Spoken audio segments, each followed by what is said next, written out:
C'est l'heure de l'invité du Grand Journal. Révision de l'impôt sur le revenu ou la TVA ou encore la mise en place d'incitations fiscales en faveur des représentations de la FIFA au Maroc. Je vous propose aujourd'hui d'explorer le processus d'adoption du projet de loi de finances 2025 au Parlement. Dans 48 heures, la Commission des finances à la Chambre des représentants se penchera sur les nouvelles dispositions proposées par le gouvernement et la première chambre dispose, vous le savez, de 30 jours pour apporter les modifications et se prononcer sur le PLF avant que le texte ne soit discuté par les conseillers de la deuxième chambre. Pour en parler, j'ai le plaisir de recevoir en direct de Rabat M. Hassan El-Hanafi, professeur en finances publiques à la Faculté des sciences juridiques, économiques et sociales de Rabat. Bonjour et bienvenue à vous. Bonjour madame. Alors, on commence, si vous voulez bien, par l'impôt sur le revenu avec des réductions de l'IR et même des exonérations qui sont prévues par l'exécutif. Est-ce que vous pouvez nous en parler ? Effectivement, il y a parmi les mesures fiscales qui ont été adoptées dans le PLF au titre de 2025, il y a les mesures spécifiques à l'impôt sur le revenu.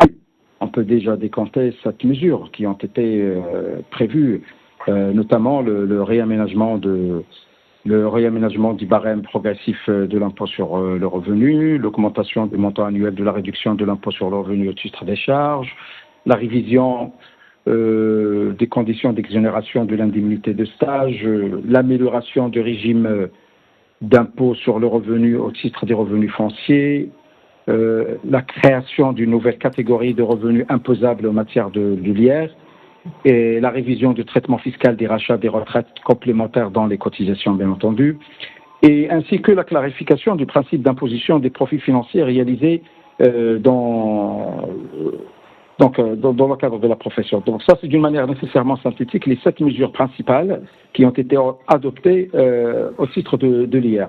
Plus spécifiquement, et je pense ce qui intéresse le plus la communauté des salariats, c'est le réaménagement du barème progressif de l'impôt sur le revenu.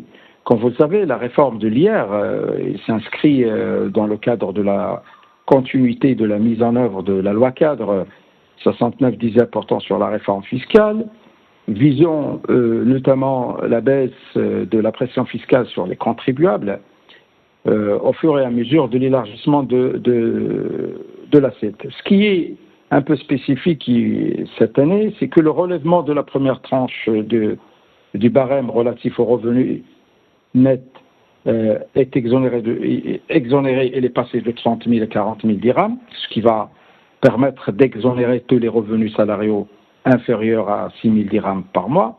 Aussi, la révision des autres tranches du barème afin de les élargir et de réduire le taux d'imposition se traduisant par une réduction de ces taux allant à 50%. Ainsi que la réduction du taux de la tranche marginale du barème, que je viens de le souligner tout à l'heure, de 38 à 37. Voilà d'une manière générale ce qui concerne la première mesure que le gouvernement prétend adopter à travers le PLF. Donc, si vous avez le temps, bon, oui. Alors, ce projet de budget de l'État prévoit aussi l'exonération temporaire de la TVA sur les opérations d'importation de certains animaux vivants et produits agricoles. Qu'est-ce qui est prévu sur ce point ? Voilà, ça c'est une mesure qui s'inscrit dans le cadre de la soutenabilité des pouvoirs d'achat. Et comme tout le monde le sait, que les prix de la viande rouge, surtout, ils ont atteint un niveau qui est devenu insoutenable pour la grande communauté des consommateurs marocains et des ménages. C'est la raison pour laquelle l'augmentation des prix de certains produits alimentaires constatés ces dernières années en raison notamment du déficit hydrique,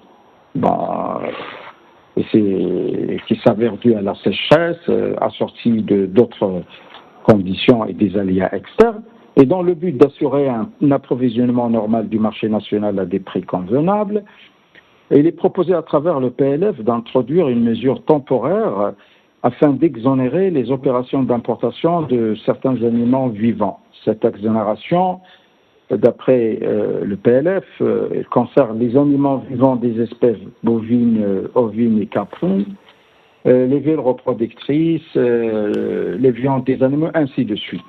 Et donc, également, il y a l'augmentation de la part minimale du produit de la TVA il y a l'exonération sur la TVA sur importation. Comme vous le savez, la TVA, il y en a deux. Il y a la TVA intérieure et la TVA sur importation.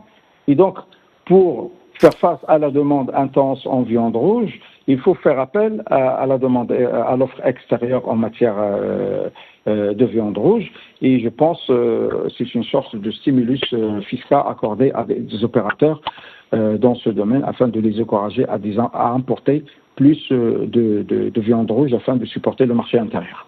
D'accord. Voilà. Alors, vous parlez de stimulus fiscal, professeur Halafi. Maintenant, avec cette baisse de l'IR et cette exonération temporaire de la TVA sur certains produits, est-ce que cette combinaison pourrait être un autre stimulus et déboucher sur une amélioration du pouvoir d'achat du citoyen cette fois, et notamment une stabilisation des prix de certains produits de première nécessité? En principe, ça c'est le bien fondé de ces mesures, parce que en principe, le gouvernement, tous les gouvernements sont réticents à la réduction des impôts, parce que l'État, quand il veut subventionner le pouvoir d'achat, il a deux possibilités. Soit d'exonérer ce qu'on appelle l'impôt négatif, soit de donner une subvention. Alors, le gouvernement a opté pour le deuxième choix, en optant à réduire la charge fiscale sur les salariats, les revenus salariaux, c'est-à-dire en introduisant des aménagements au niveau de barème progressif de l'impôt sur le revenu, et je pense que ça va impacter sur le revenu net. Ça, c'est tout à fait normal.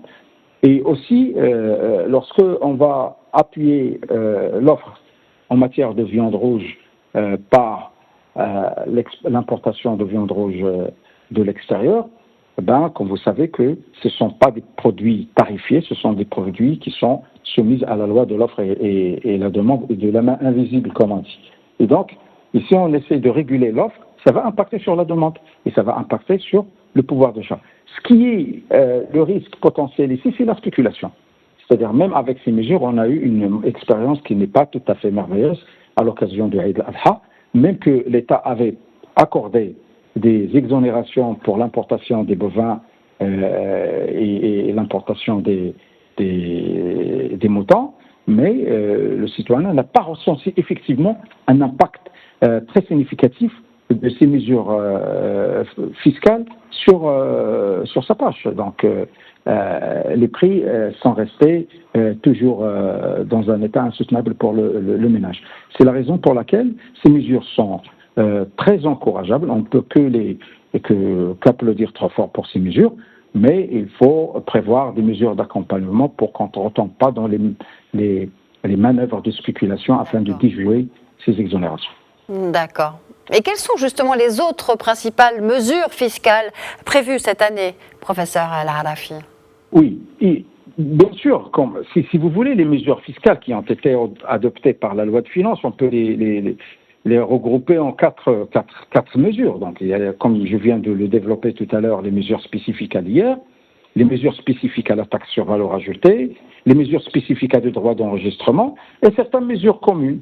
Je peux les rappeler très très rapidement.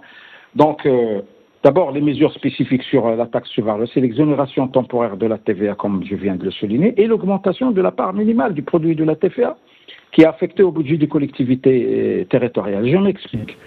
Si on a 100 dirhams de TVA, il y a 30 dirhams qui étaient toujours affectés à un compte d'affectation spéciale réservé pour financer les stratégies de développement des collectivités territoriales. Bon, cette mesure va permettre, donc elle est passée de 30 à 32%. Ça, c'est parmi les mesures pour encourager l'autonomie financière des collectivités territoriales pour qu'ils puissent faire face à leur stratégie de développement, que ce soit le plan d'action communal, les plans de développement régional et ainsi de suite. Si parmi les mesures spécifiques qui ont été adoptées, c'est en termes de droits d'enregistrement, c'est la clarification du traitement fiscal applicable au contrat de bail, au bout dont la durée est supérieure à 10 ans. Il y a l'institution des sanctions applicables aux professionnels chargés d'accomplir la formalité d'enregistrement. Aussi la consécration de l'exonération des droits d'enregistrement des opérations de cession en titre gratuit des biens immobiliers. Il y a d'autres mesures, si vous voulez que je les rappelle, c'est l'institution d'un régime d'incitation fiscale en faveur des représentations de la FIFA au Maroc, Et donc, ça, c'est une mesure pour encourager les investissements en la matière. D'accord. Et puis, l'insertion. Mais il y a une mesure très, très, très importante, et il a été toujours attendu, c'est la codification des taxes parafiscales. Je pense que ça demande une émission pour expliquer cet élément de la parafiscalité au Maroc, mais je pense que c'est une mesure qui est toujours attendue parce qu'on a toujours considéré les taxes parafiscales comme un iceberg fiscal, comme une sorte de début d'utilisation, que le fait de décider de le réintégrer au PLF, ça c'est un signe de transparence, ça c'est un signe que le gouvernement réaffirme son attachement au principe de l'universalité budgétaire. Voilà. Une dernière question, professeur, si vous voulez bien rapidement. La baisse de l'IR rentre plus globalement dans la réforme fiscale entamée par le Maroc, qui a pour objectif de réduire surtout la pression fiscale sur les contribuables et atteindre une certaine équité fiscale. On en est où aujourd'hui de cette réforme ? Rapidement, si possible. Oui, comme je viens de souligner, ça c'est une mesure qui s'inscrit, la mesure qui a été prise pour réaménager le barème progressif de la TVA et surtout en tablant sur la tranche marginale et en essayant de faire profiter une large tranche de la population salariale, et s'inscrit déjà dans le cadre de la mise en œuvre de la stratégie de la mise en œuvre de la loi cadre sur la réforme fiscale. Aujourd'hui, l'impôt, il a un rôle très important pour protéger le pouvoir d'achat, comme je viens de le dire. Et donc, l'État, il est en train, l'impératif de protéger le pouvoir d'achat des citoyens et l'exigence de sauvegarder la rentabilité fiscale.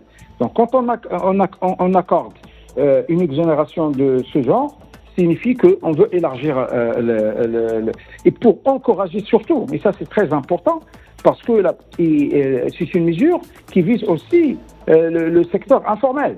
Parce que la plupart des gens, ils voulaient échapper à l'impôt parce qu'ils considèrent que la dernière tranche de 30 000 dirhams n'était pas suffisante. Et donc, maintenant, si on dit que jusqu'à un salaire de 6 000 dirhams, vous êtes exonéré, il va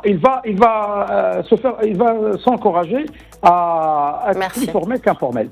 Voilà. Merci infiniment, professeur, d'avoir répondu à nos questions.